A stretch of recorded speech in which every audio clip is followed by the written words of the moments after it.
afternoon, everyone. Welcome to the session.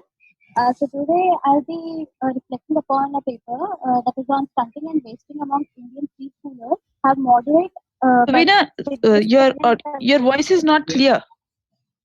Suvina, two things. One is speak slowly. How about now? Yeah, now voice is loud enough. Yeah, Is it clear now? yeah. But you need not go at such a high speed, and unless you have flight, you will miss.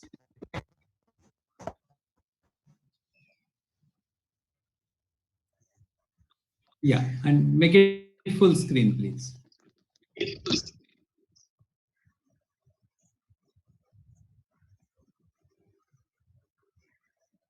Okay.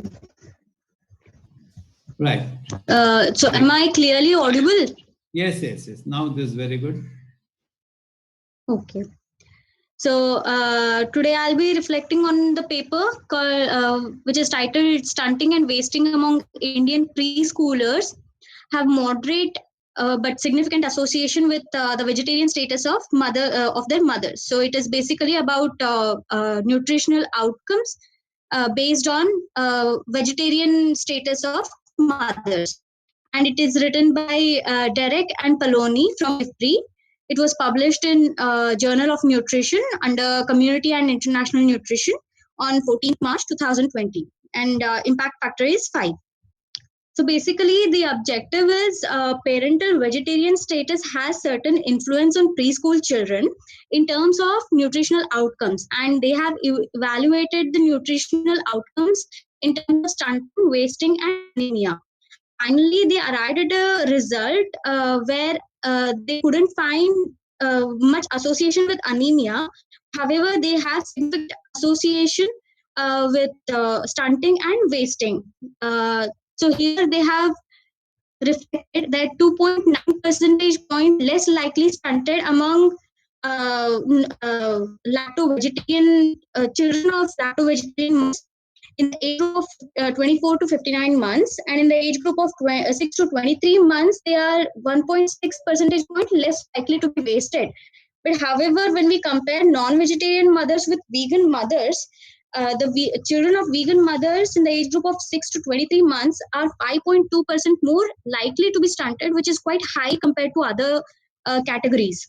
Finally, the conclusion is that socioeconomic indicators, location, religion, and caste, which influence the maternal vegetarian status, has its influence on anthropometric status of the child.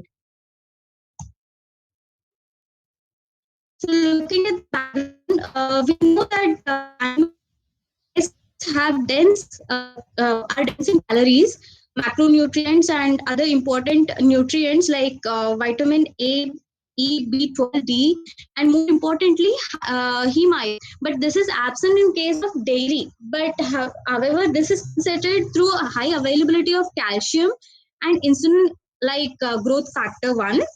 And if we see bioavailability of nutrients among ASFs and vegetarians, it is high among non-vegetarians ASFs, but is low vegetarians to anti-nutrient.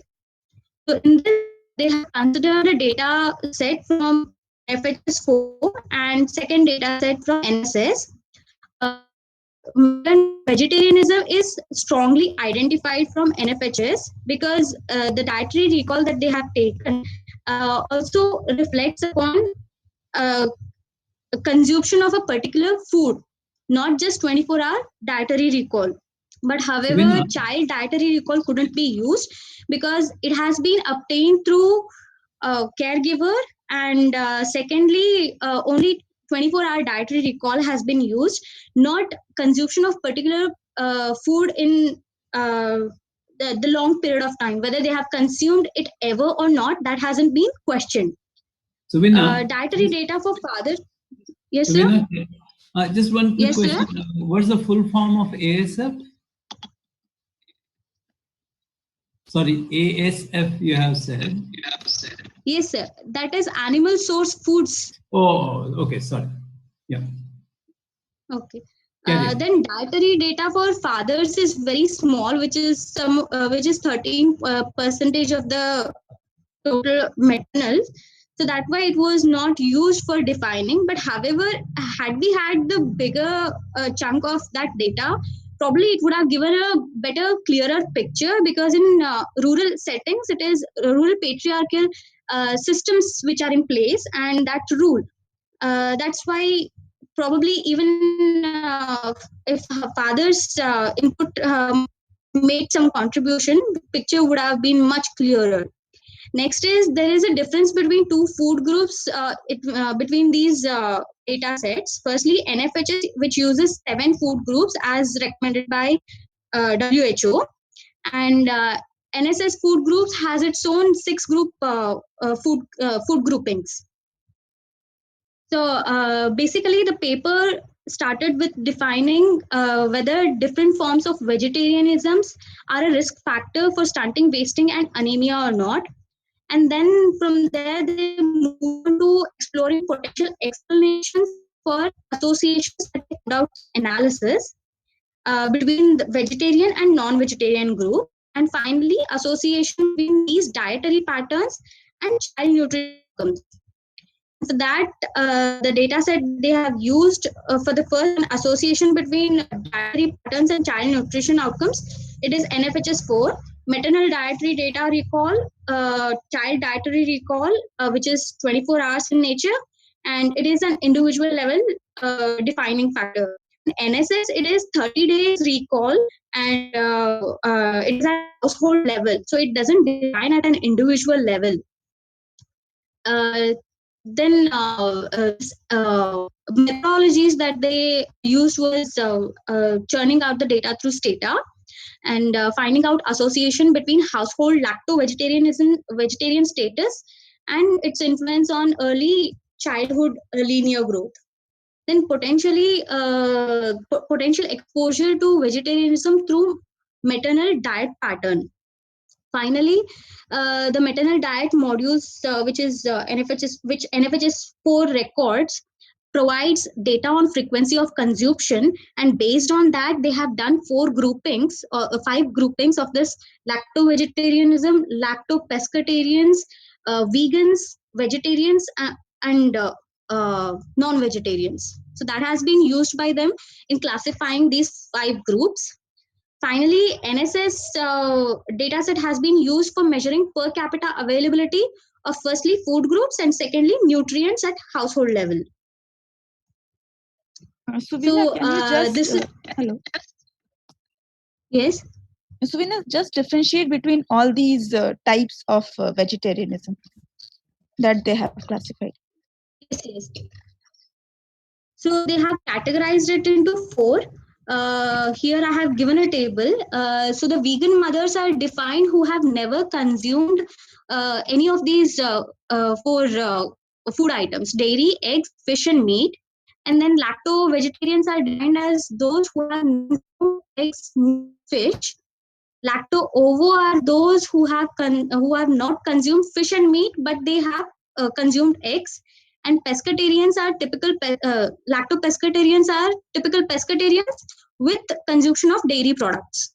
And finally, the non-vegetarians are a 5th group, which have consumed all the egg, meat, and fish food items.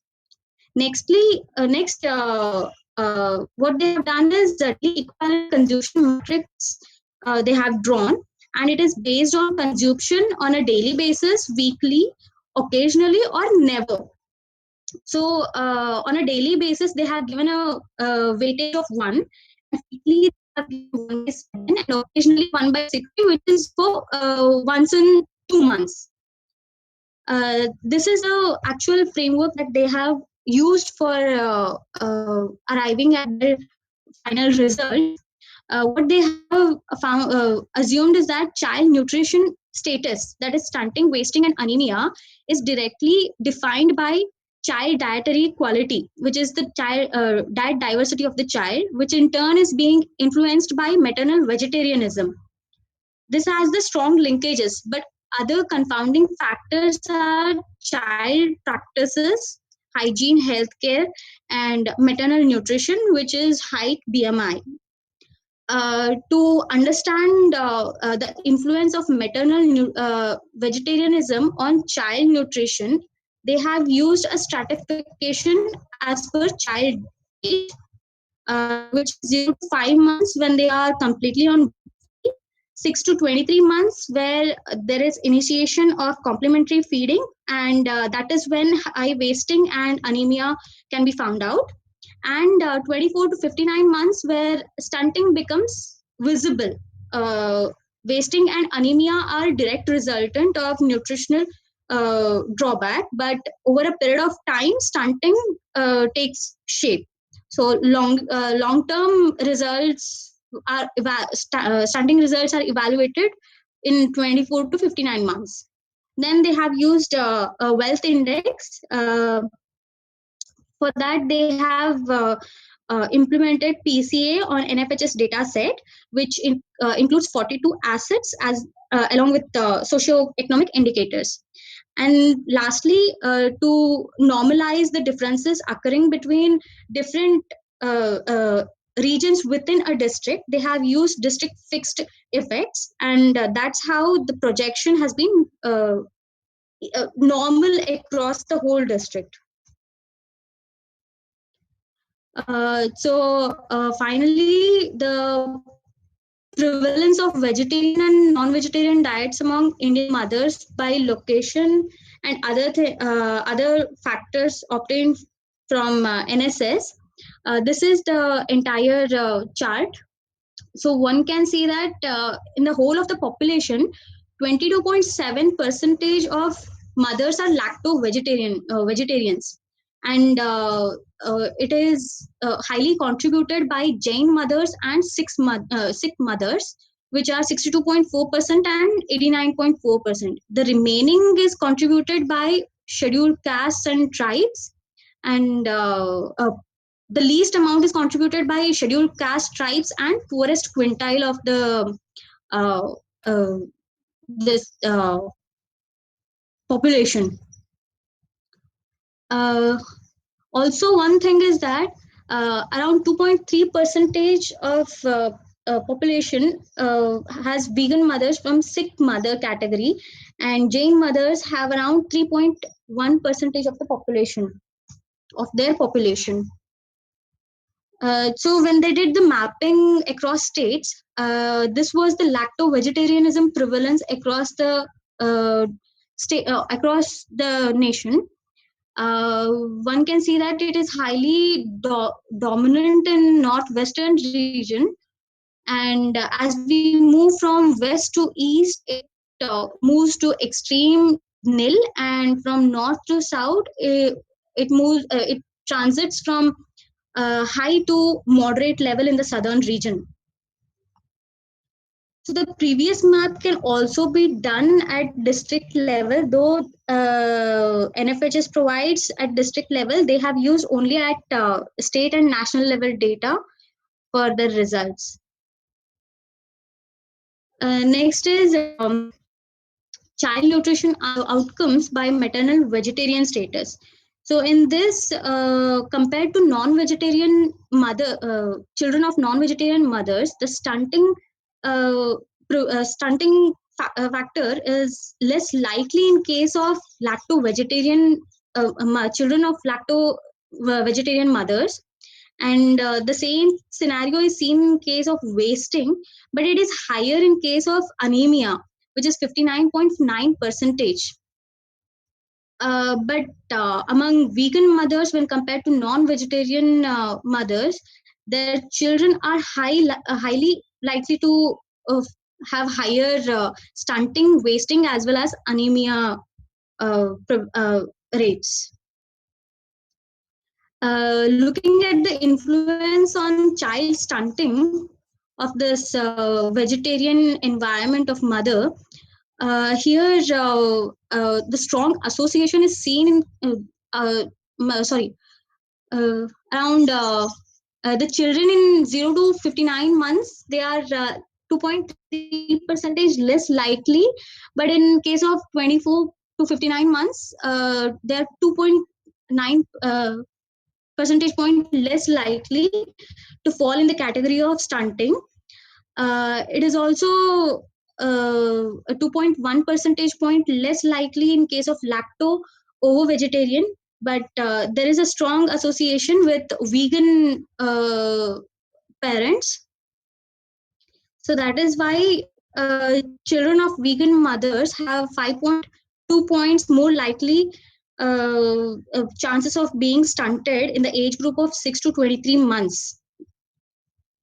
Next is the influence of child maternal environment on maternal vegetarian status on child wasting.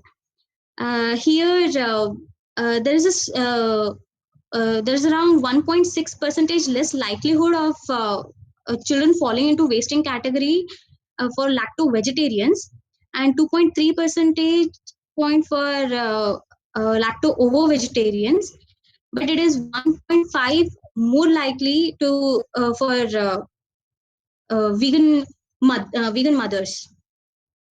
So in both of these charts, one can see that for stunting and wasting, lacto vegetarian and lacto ovo vegetarian environments, the children have less likely to fall into that category, but for vegan exposure, there is a high likelihood of falling into this category, stunting and wasting. Looking at maternal and child dietary patterns, here lacto-vegetarian children were significantly more likely to have consumed dairy products, which is 10.6 percentage points, which is on a frequent basis. But if you see for other food groups like vitamin A rich fruits and vegetables and legumes and nuts, that is very less as compared to dairy consumption. Also, that a certain percentage of the population among these lacto-vegetarian parents, the children of these parents, they are found to have quite a fair amount of exposure to eggs and meat consumption. But however, even with this low diet diversity, frequency of dairy consumption is quite high among the lacto-vegetarian environment influenced children. So if we see at per capita availability of food groups and nutrients, since they have higher exposure to dairy, there is high availability of calcium and a quite higher exposure to vitamin A rich fruits, and that is why they have a good amount of exposure to riboflavin and fat. But however, this is lower in case of other nutrients like protein, niacin, vitamin B6 and zinc. Looking at the stunting and daily equivalent maternal consumption, one can see that dairy consumption is quite consistent in all of these categories. But however, the influence of pulses is positive in case of 0 to 5 months, which is they are completely on breastfeeding. But they have done the same analysis, analogous regression for child child dietary recall, and they found out that it is the child's consumption of flesh foods that predicts the reduction in stunting risk for children, which is contradictory to what this analysis shows. That is, dairy product being consistent in nature has been influencing the stunting likelihood of stunting among children. Then looking at the wasting,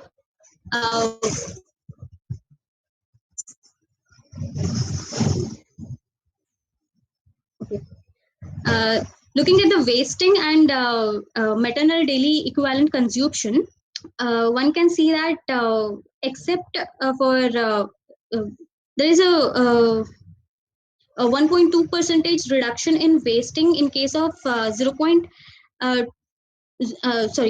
to 23 months children among the in consumption of dairy products. But if we see other if we see consumption of other other food groups, quite significantly there is 3-point reduction in wasting when there is an exposure to fruits consumption. Non-dairy consumption of non-dairy ASFs was never associated if we see this fish consumption in these three categories. So ultimately, there is a significant influence of dairy consumption on a frequent basis, and that leads to 1.2 point reduction in wasting. And the fruit consumption predicts 3 point reduction in wasting among 6 to 23 months children. Finally, though exposure to strictly vegetarian diet during early childhood days, be it soon after delivery or during the pregnancy phase, it has significant influence on the malnutrition status of the child as well as birth weight of the child.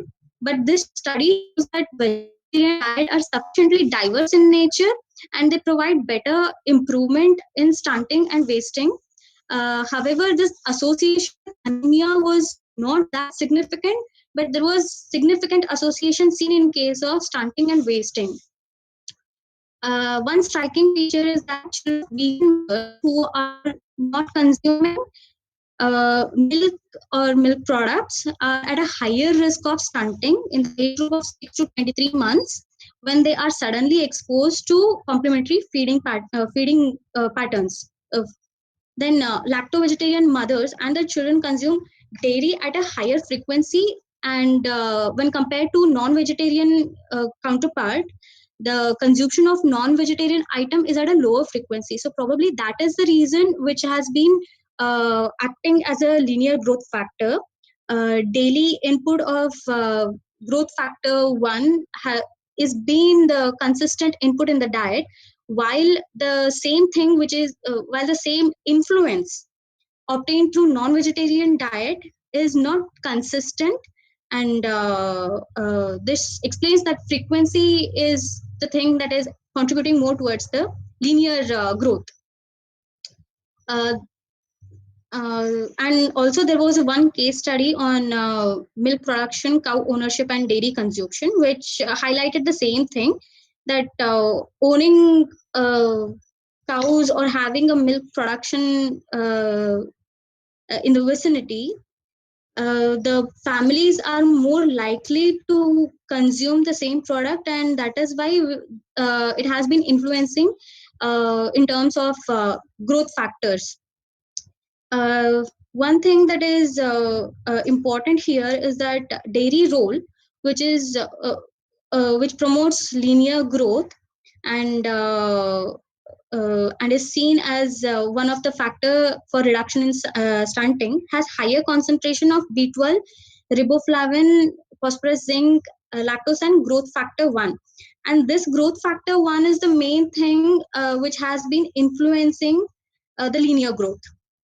It is also known for rich amino acid profile and high lysine content. And this lysine content is absent in case of predominant vegetarian diet, which is rice and pulses. And non-dairy ASF consumption is lower as compared to the frequency of dairy, as I had mentioned before, with the frequency of dairy consumption on a daily basis. Finally, there is a case study with North and South divide by anemia. It is seen that though southern states also are vegetarian in nature, in line with the northern states, the northern states are at a higher risk of falling into anemia, and somewhat southern states have different nature. Probably it is because of the mix of food pattern and slightly less strict vegetarian diet. Also, the paper suggested that this nature, that is a high prevalence of anemia in northern states, could be mitigated through provisioning or intake of riboflavin and B12. So like the limitations with this paper was that there was a 30-day recall in NSS, and there is a 24-hour recall with NFHS4. So one defines the characteristics at a household level, and that could be computed for an entire region, but it is limited in nature.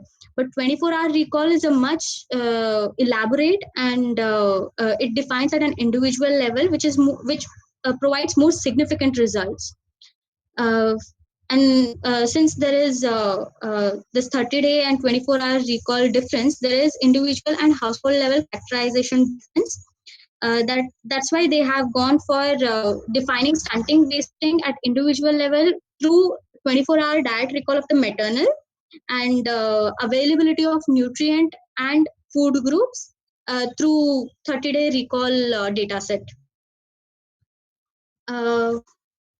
Further study, one can do the same analysis for NSSO regions, computing for different geographic regions as it was done before. However, this entire paper doesn't include geographic variations, and in terms of coastal areas, the planar regions of northwestern, which is predominantly dairy diet inclined. And secondly, for granularity, this can be done at district level analysis, district level. Since this study was at state level and national level, NFHS also has district level data, and doing it at a district level could provide much better picture of the whole influence of maternal diet environment on the child stunting, wasting, and anemia. Thank you. Thank you. Good, Suvina. Thank Yeah. Yes, sir. Well explained. Now time for some questions. Yes, sir. Yeah. Any students first?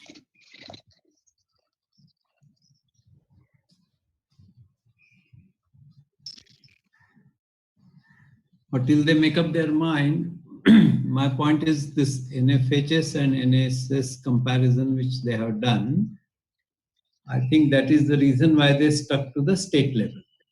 Okay? Yes, sir. Now, usually people, I mean, it's a kind of a tragedy that even NSSO people don't put up their analysis in public domain by the regions. Now, at region level, the data will be large enough, larger than a district. It will be smaller than a state. So I think your suggestion that it can be done at the NSSO region level makes a lot of sense, because then you will find, for example, the coastal Karnataka may behave very differently from northern Karnataka. Okay, or in Maharashtra, Yes, sir. typically Konkan region will show a different behavior compared to Vidarbha or Marathwada for that matter.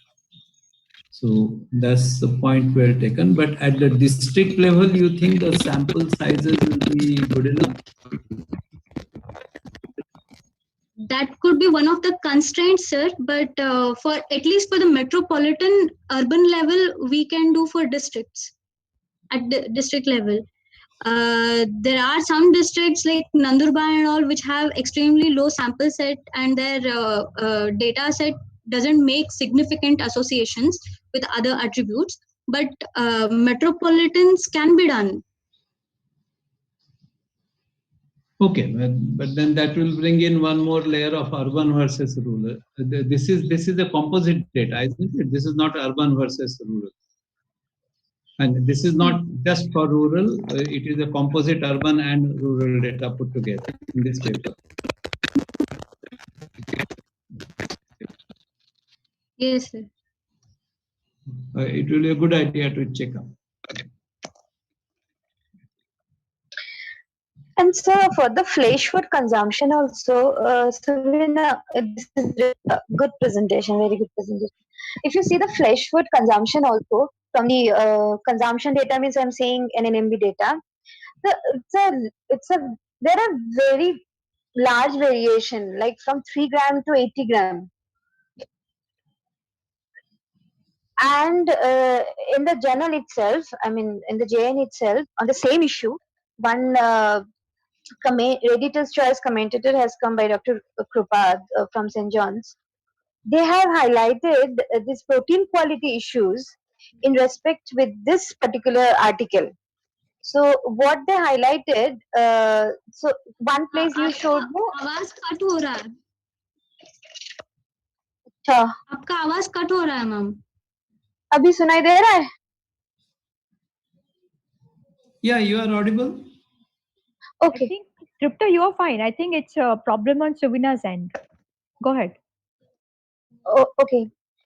So in that cereal and pulses issues, Dr. Krupad group has highlighted that they have highlighted about the protein quality. So about the digestibility quotient. What was their point was, though cereal and pulses are majorly consumed, but it is not consumed at the ratio it should be, like 1:2, to have the lysine in the best optimal content regarding the indispensable amino acid content.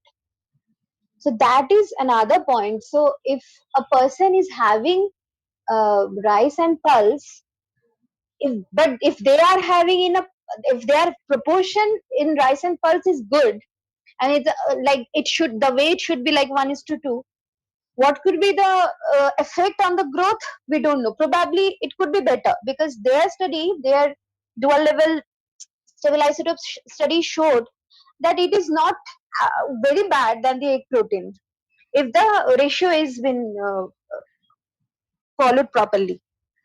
So that's the issue. Like when we are saying to have, I mean, if you're suggesting any recommendation for the vegetarian, completely vegan mothers, we should keep in mind these aspects, like the protein quality. And another point, like by looking at the tables, what I was thinking, so on whom I should put the bet, egg or milk? So what is coming the exactly most contributing factor?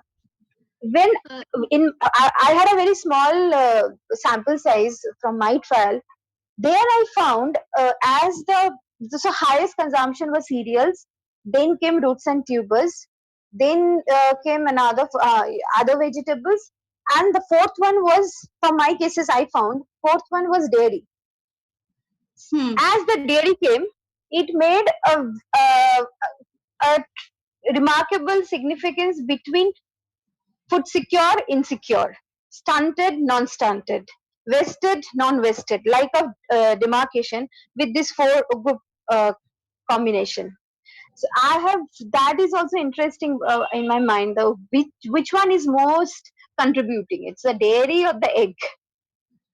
Because in both the cases it showed significant difference, but in between egg and dairy, which is the most one? I think dairy is the most one. The percentage, I think it was for the dairy, it was the risk factor is the lowest one, probably.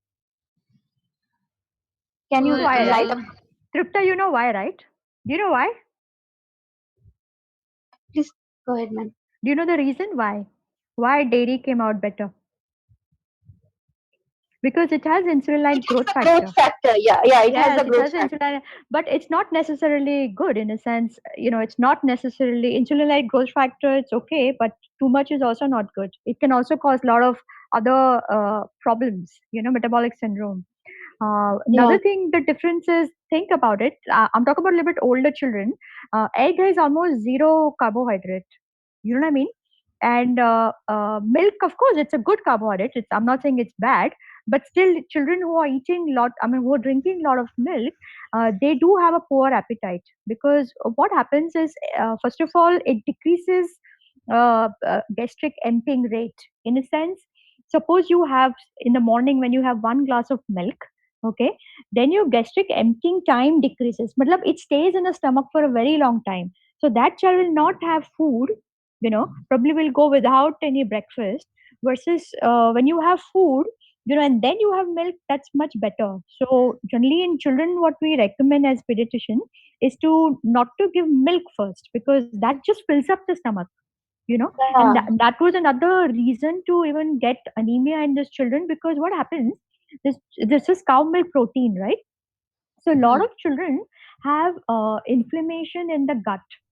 So when you look at the stool in the microscope, you see a lot of red blood cells. Means they have microscopic, like a RBC loss. So here at one point, you're losing a lot of blood in the stool, and it has very low amount of iron. Your milk is very low on Yeah, yeah, iron, yeah. right? And even It's negligible. Yeah. it's negligible. So here at one point you're losing iron, and another thing is because you don't have good appetite because of drinking milk, so you're not eating any food which is high in iron. So these children who had high amount of milk, sometimes they are, when we check their anemia level, they are, their hemoglobin is 5, 6. Some of the time we have to admit them in the hospital. Yeah. So that's the issue. Like probably not when she mentioned that the children have high amount of milk intake, but they were anemic. This is the one of the most important reason. So if you look at, if you ask me, I would still kind of, if you give me egg versus milk, egg is much. I think iron bioavailability is better in egg. You know and Yes. not to forget your cholesterol, not to forget a lot of other, because it comes as a matrix, like a food matrix you have to see, not just one or two factors, right? True. So for Especially in the southern states, that milk that you were saying, ma'am. Interestingly, in the southern states, children, I mean, the mothers don't feed children milk. They mostly prefer curd.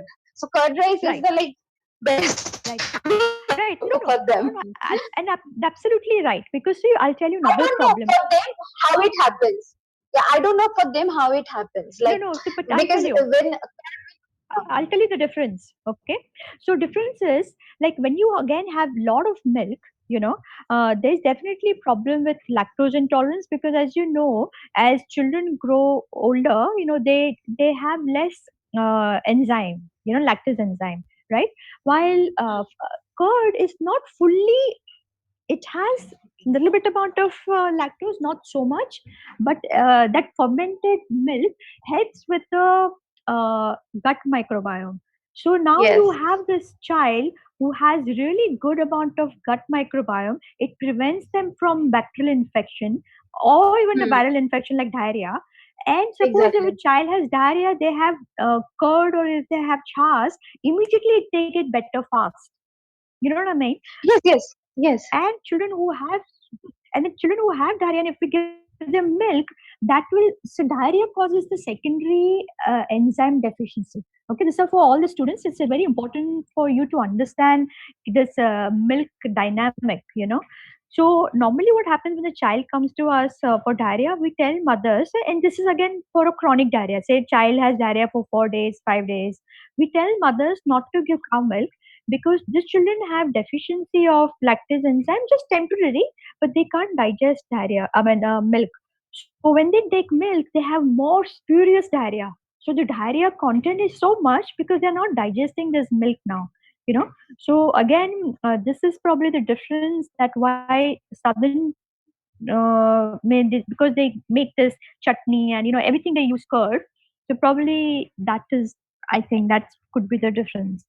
And that was Yes. one Okay, of the Dayu. observations I wanted to look at. I mean, the southern vegetarian and the northern vegetarian, if the same analysis is done for those two groups separately, probably we might find some different patterns. But I think Shruti has a question or observation. Shruti? She has raised her hand for quite some time. Hello. Yeah, yes, Shruti. Hello. Yes, sir. So I have two questions. One is for Suvina. Actually, I missed that 0 to 6 month wala part. So, did you see any significant difference between like those children कि जिसमें like vegan या vegetarian non-vegetarian mothers है तो उसका difference 0 to 6 months में कुछ आता था क्या या मतलब आगे का No, तो no, you no. explained. No उस पे उन्होंने mother's dietary intake and its influence during breast feed उसमें सिग्निफिकेंट रिजल्ट्स नहीं देखा है. उन्होंने सिर्फ exposure when it comes to complementary feeding ही देखा है. एंड उन्होंने ये सब्सटैंशिएट भी किया है कि 0 to 5 मंथ्स जो होता है वो कम्प्लीटली ब्रेस्ट फीड होता है तो it's not making major difference. But however उनका जो कंज्यूप्शन डाइट के कंज्यूप्शन का है पल्सेस वगैरह उसमें Right. 2-4 जगहों पे स्ट्रॉन्ग इन्फ्लुएंस एंड ये आ रहा है negative impact and positive impact आ रहा है. Wait, But wait, they wait, have wait. Are you saying that vegan mother's child also till the first 6 months is okay? वो जो you see you showed a important gap between the vegan mother and the non-vegetarian mother. ठीक है ना? Yeah. yes sir. But are you saying that as far as 0 to 5 months is concerned, that gap is not significant? Because then it has an interesting consequence. Yeah, exactly. That's my Uh, question. So why there is no difference there?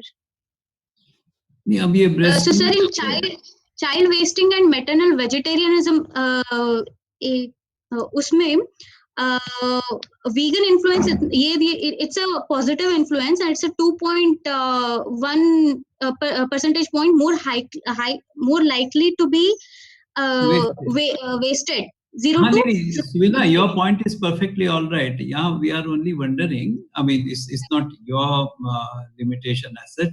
कि जो इन्होंने 6 to 23 वाले में दिखाया वो ठीक है, but is it that 0 to 6 month age group तक वो or 0 to 5 if we look at this classification, there it doesn't make much of a difference to the child whether mother is vegan or lacto-vegetarian.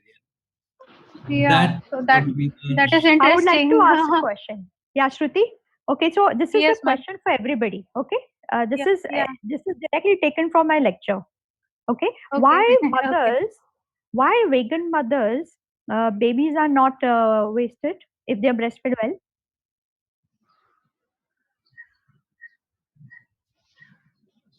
Why? You have to ask no question. Why? Okay, what is so basically vegan mothers? What are they lacking mainly? Most important micronutrient which is lacking in vegan mother. Which is that micronutrient?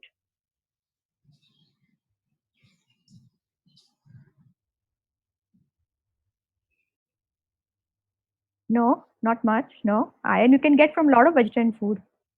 Which is that micronutrient which is only present in animal food? B12, vitamin B12.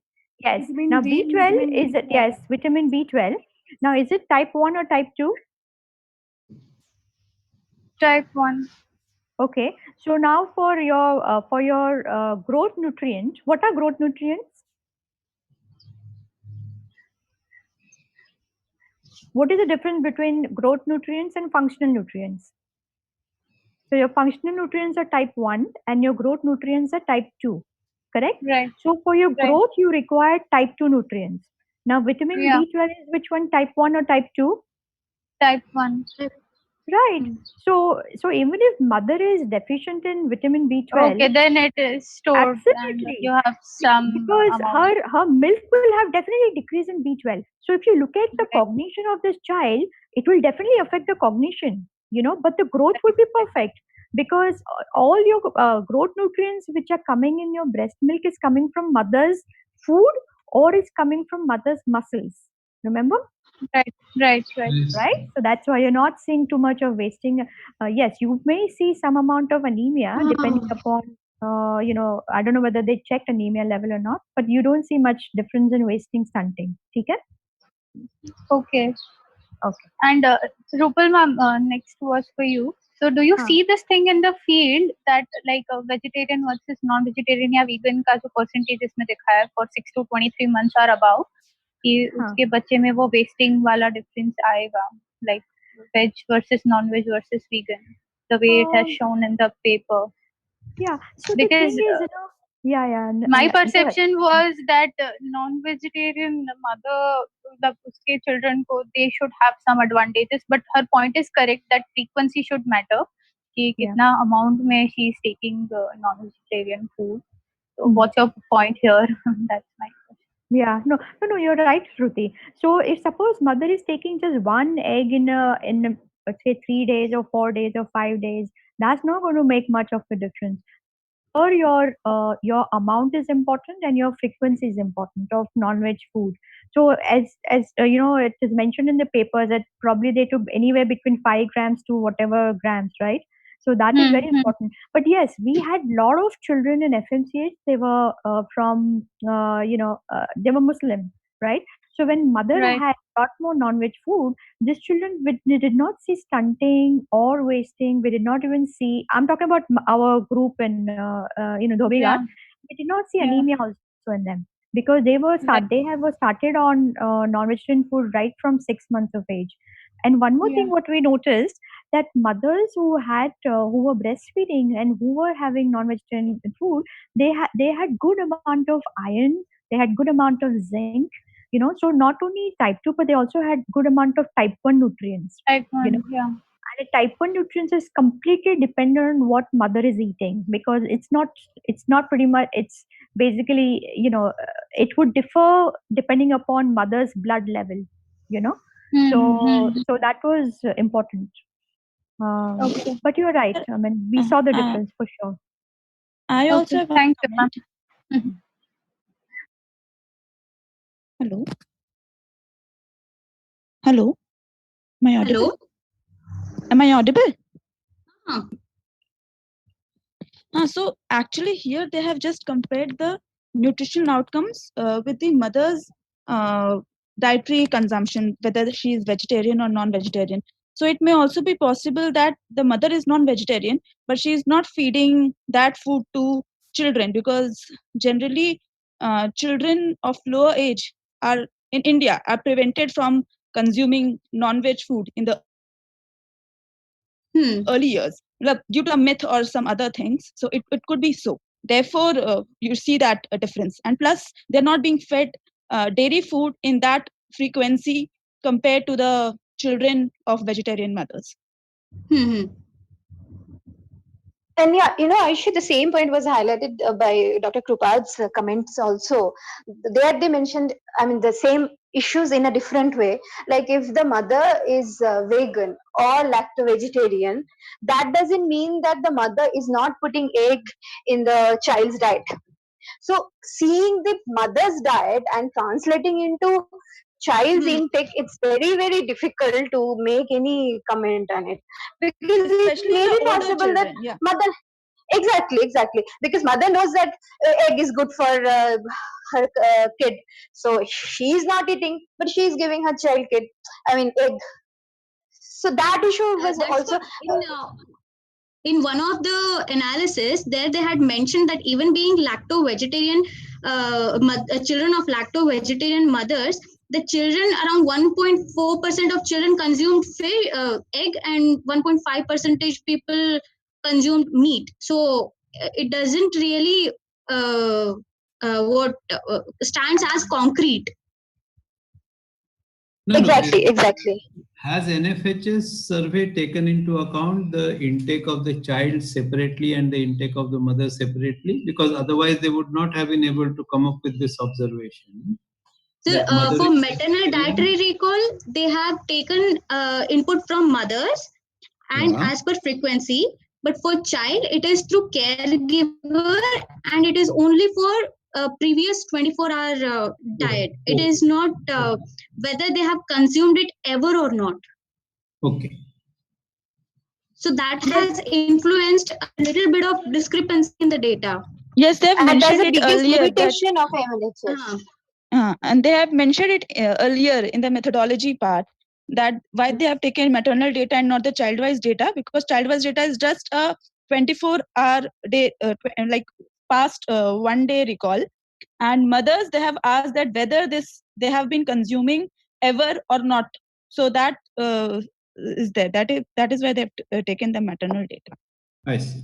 Yeah, if they could have, accessed the NNMB data, it would have been given a proper picture, because it could have been the dietary intake data. So that's another limitation. The biggest limitation of the NFHs is because they use the food. I see. And in NFHS 5, are the methods of exactly same as NFHS 4, or have they refined it as far as the dietary diversity is concerned? So they are using the same food frequency questionnaire, but in between, UNICEF and Ministry started one. I don't know how far they have gone through, asking NNMB with the Tata Trust, asking NNMB data and looking for with the CNNS data and looking for combining and looking for I don't know how it will happen finally. Okay. Rupal had some. Because NNMB data is not accessible. I mean, they don't share. Okay, Rupal had some observations. I had question, I forgot. Achha, theek. Yeah, sir. So, one more thing, Ripta, in the study, they said 30-day recall. So I'm just thinking, I can't even remember what I ate day before yesterday. How would I get recall of 30 days? Exactly. That's the problem of food frequency. One more thing, sir, for this is what we can do. Can we make an app where basically not recall, but a mother can take a picture of what child is eating, and that can get automatically loaded into app and tell us that, okay, this is the quantity, this is what, because this would be very important when we are doing a study on complementary feeding. So the recall thing is Ma'am, that's the one I just shared with you, Shah sir and Agnihotri sir.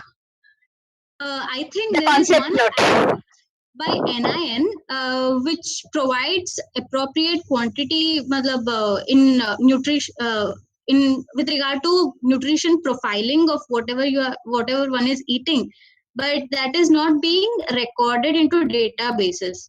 If that backend is developed, then definitely we can have a repository. It is just for checking. It is not for. Yeah, that app is there, but I don't think it is that accurate. I've tried using that app. Even that was an issue with that. They have provided for raw materials, but for cooked, there is no proper relation. because the database they have used, IFDC, Indian Food Composition Table, that has only the raw amount. So they are tagging with the food composition table database, which has the nutrient value of only raw amount basis. So, Dripta, I'm just thinking, like for example, when you say small size roti, medium size roti, and large size roti, right? Now each one has a different way. So, is there a way we can basically figure out probably with those artificial intelligence? I don't know how, but basically, I was telling same thing to Shah sir, using image processing. Is it possible to do from the size to portion? Yeah, so that time he said, so that time he said that we'll start with the qualitative one first, and then slowly we will see how much this can be done with computer science techniques. There will be limitations on the size to portion part, because that roti can be fulka, it can be rotla. I mean, there is certain area where there may not be much a substitute for human observations and interventions. I think somewhere we may go for a AI overkill. Standardizing that portion is very, very difficult. Very difficult it will be. That's a separate point to be discussed. Any I other? had one more doubt. Yeah. In NSSO, they have taken data in certain month, and then they have categorized it whether they are animal source. They are consuming animal source food or completely vegetarian. What if this survey happens to be happening around a region which is strictly following Shravan Mas? वो चातुर्मास में करेंगे तो that survey seasonality issue comes in. I don't know whether they have taken that into account. But okay, so then we will have to be watchful of that factor. Yeah. उसके methodology में रहेगा अगर seasonal adjustment किया है या नहीं. That may probably one will need to see that. Suvina, Yes, did they mention about? I saw your like pulses and all. They have taken this thing, but how about nuts and seeds? Seeds especially. Like, did they mention anything about the seed intake or even the peanut intake or any of those? Because some of the tribal areas we work in, every tribal house has a cashew nut tree over there. You know what I mean? So they sell cashew, but they don't give it to the. So I'm just thinking whether there was any dietary recall on nuts and seeds. No, Ma'am, ma'am. they have largely classified it under legumes and nuts, but I will have to check whether seeds and such kind of nuts are included in the entire profiling or not. I am well aware of No, this it's one. not there. It's not It there. is No? not there. Yeah. NFHS. So, sir, I feel that if we really promote seeds and some of these nuts or even peanuts, seeds like sesame seeds and pumpkin seeds, those are so high in your sulfur, your zinc, your type 2 nutrients. They're so high. And we would definitely see beautiful gain in height, in children. So it's not necessary that children have to have egg or have to have, whatever is available, but we have to figure out what are those ingredients in a vegetarian diet which are very nutrient dense, and seeds are one of those. Because anyway, they eat pumpkin, right? Most of them, they eat pumpkin, but they throw away the seeds, So they eat a lot of this fruits and vegetables, but unfortunately they don't eat the seed part. I think Sakshi's job is cut out. Yeah. And if you go to the southern state, the groundnut chutney is so common. So if they are not having pulses also, at least they are having groundnuts or peanuts. Correct. And even coconut. Remember, coconut is also very, very healthy, In fact, the CNN survey also, they have group pulses and nuts together. So I think they should have kept it separate. So I think if we are going to do anything on DDS, we should have a food group in a very detailed grouping, not in a clubbing 2-3 things together. I totally agree. Okay, so but that's futuristic. So let's if there are no other questions, then I think we clap for Suvina then. And well done, Suvina. Thank you, ma'am. Thank you, sir.